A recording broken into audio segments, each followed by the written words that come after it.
Hi everyone, David Siekman here from Agency Performance Partners. I hope you've been enjoying reading our Q3 workbook on time management. I wanted to talk a little bit about one of the segments here, which are your browsers and your email. So browsers to me is one of the easiest ways we can get sucked into an inefficient model because it always seems easier to just open up a new tab, open up a new window. I'm just gonna get this done. To me, this is when we get very distracted. So something new comes in, it probably doesn't have to happen right away, but we think we can just do this and get that one thing off our plate. Where in fact, we're 99% of the time better off taking care of the item we're working on and then moving on to the next one. So make sure when you do open up a new tab or a new window, it's because it has to happen right then and there. So make sure we're prioritizing based on sense of urgency when it comes to the browsers.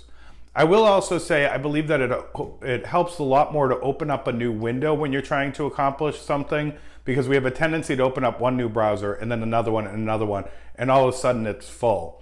Now I don't want you to have 20 open windows either, but if you're really committed to maintaining the browsers in an efficient manner, you can open up a new window, and then if you need another tab to stay within that same task, that task has its own window.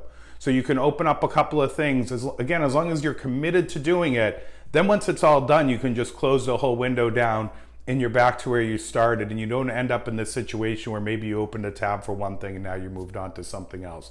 So ideally, don't get distracted, but if you do need to go do another task, open it up in a new window, get it done, and then close it back down. The emails is another one where I see a huge component of people not being able to use email in an efficient manner.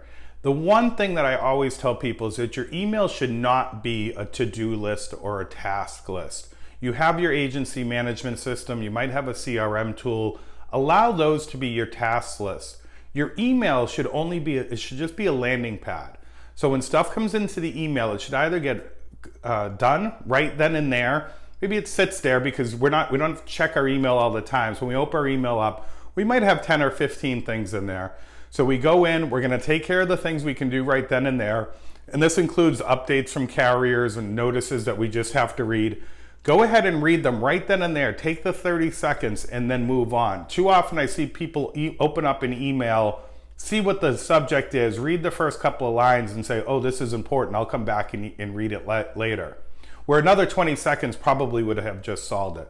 So get those things out of the way that you should be doing as a once and done. If you have to reply to the email, open it, reply to it, get it out of your inbox.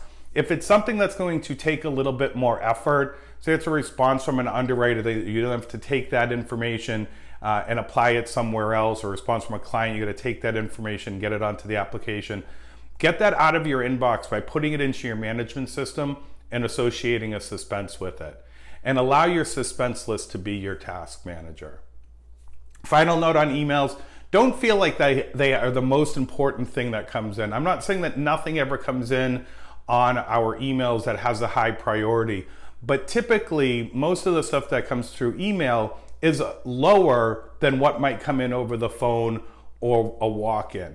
I'm not saying the action itself, but what I'm saying is the method of delivery. When somebody walks in or makes a phone call, they're expecting an immediate reaction.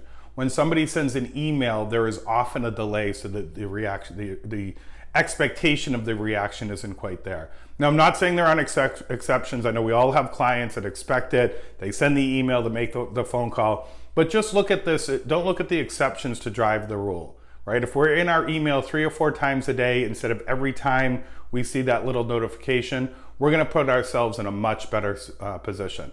And that reminds me of my last tip, which is to turn off that email notification pop-up, because that is one of the #1 things that causes distraction. It causes us to lose focus on what we're doing, go through all of the other things that you're reading in this workbook in terms of creating inefficiencies. So enjoy the rest of the book and have a great day.